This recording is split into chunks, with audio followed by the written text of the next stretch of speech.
privileged college students protesting against capitalism. What is capitalism and what are they protesting against?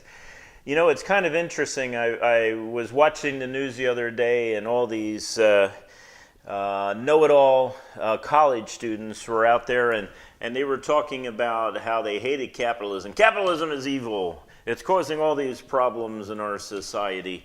And you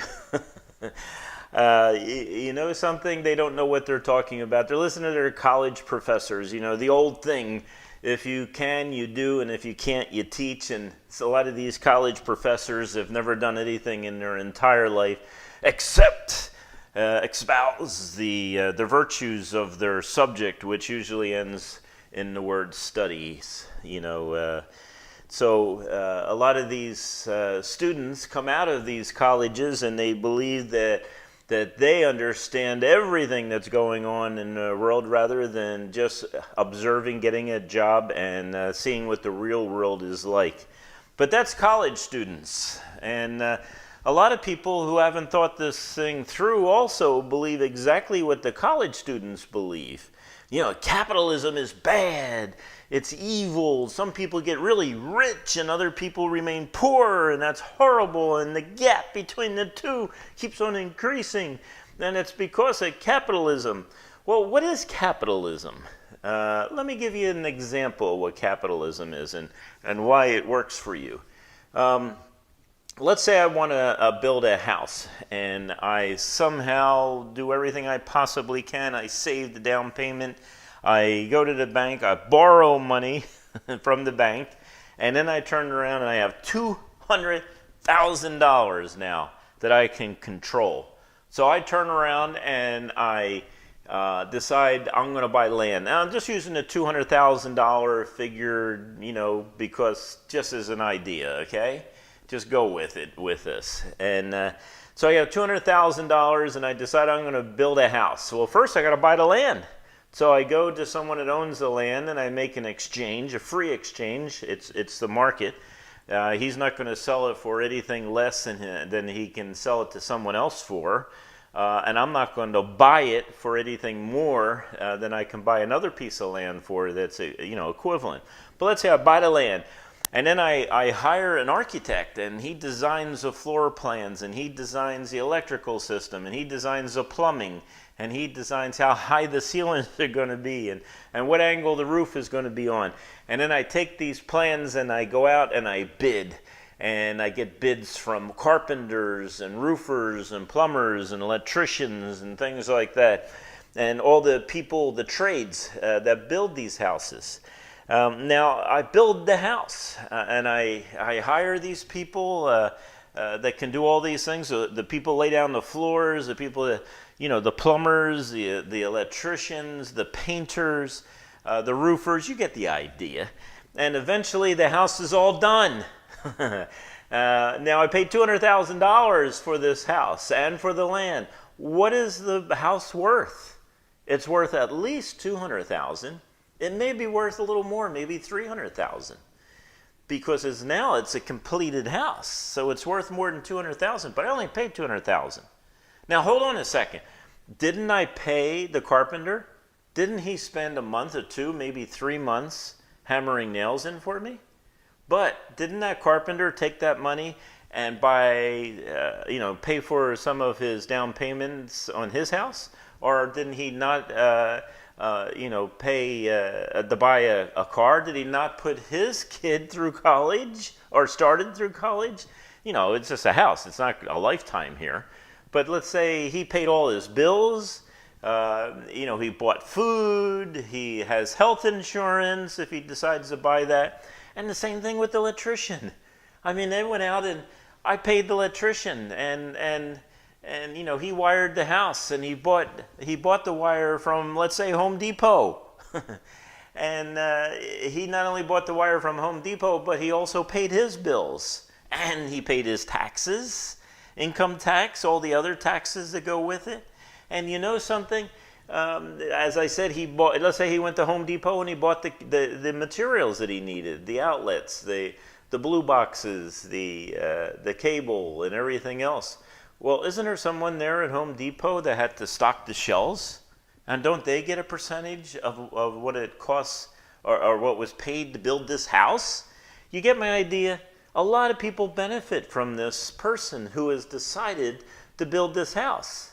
But yet at the same time, the house now is worth $300,000. So that capitalist has created $300,000 in reality. Now he turns around and he leases the house out and he rents it to someone who pays an X amount of dollars each month that helps pay off the mortgage on this building, on this house. That's capitalism and the free market. Now, the free market says that I am free to buy something or I'm free not to buy it. And I'm always going to go to what benefits me the best.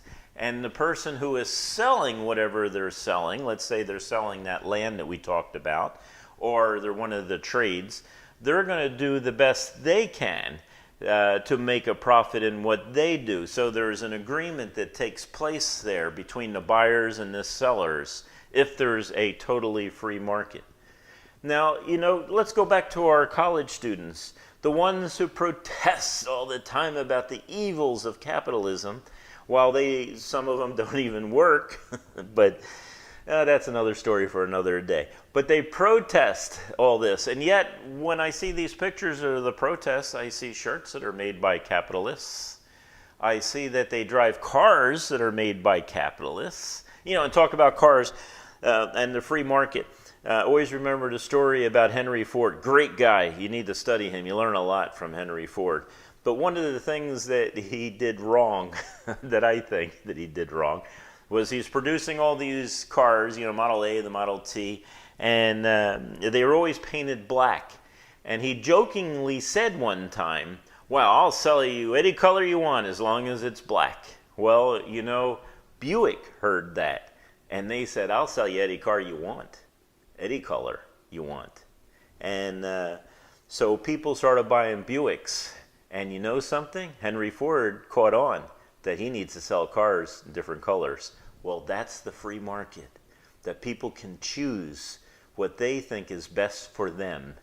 And whether it be a blue car or a black car or a yellow car or any color, they start to decide that. And you know something? They have now forced Henry Ford into producing these cars that have different colors. So capitalism, what does capitalism equal? Capitalism equals freedom. Freedom to choose. Freedom to get a product at the lowest possible price, because if you sell your product higher than someone else, people will buy the product from somewhere else. They won't buy it from you, and pretty soon you'll be out of business. So capitalists work really hard to make sure that they produce the very best product at the very lowest price. Now, are there exceptions? Yes, there's a lot of exceptions in that area. One is when government tells you have to buy a certain product. And therefore, that takes away that free open market that allows you to decide whether you even want the product. So what is the opposite, or what do I see our country going towards? As a businessman, this is what I see. I see a lot of talk about socialism. And socialism, as far as I'm concerned, is just halfway to communism. And then once you get to communism, you know what communism ends up doing?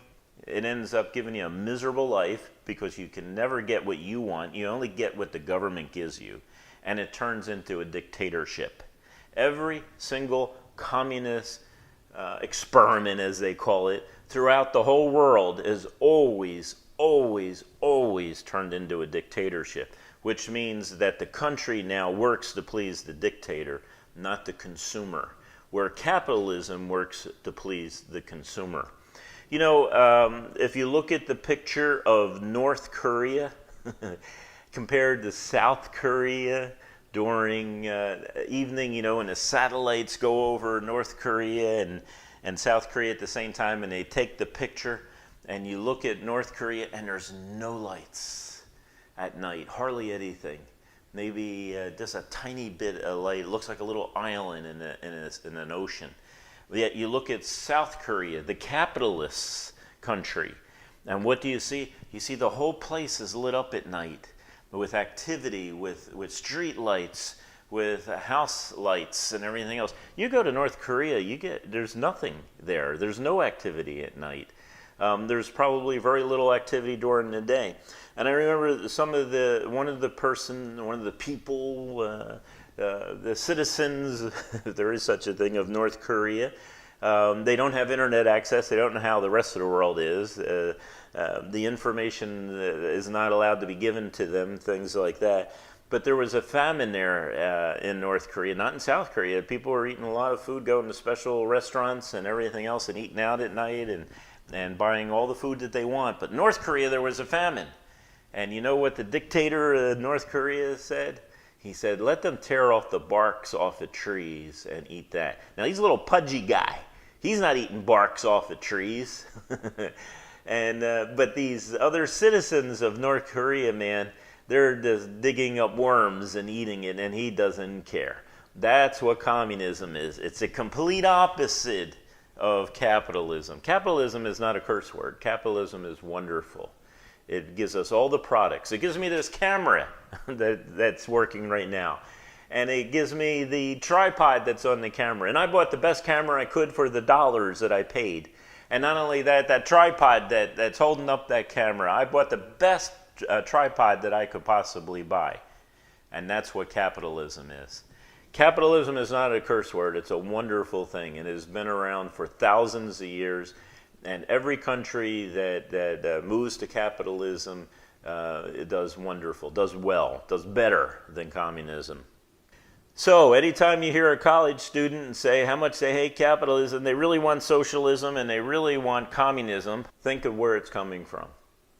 Hey, you know the routine. If you like this, give me a thumbs up. If you liked and you want to hear more, well then subscribe and you won't miss anything from me. You have a great day. Thank you for watching. Bye.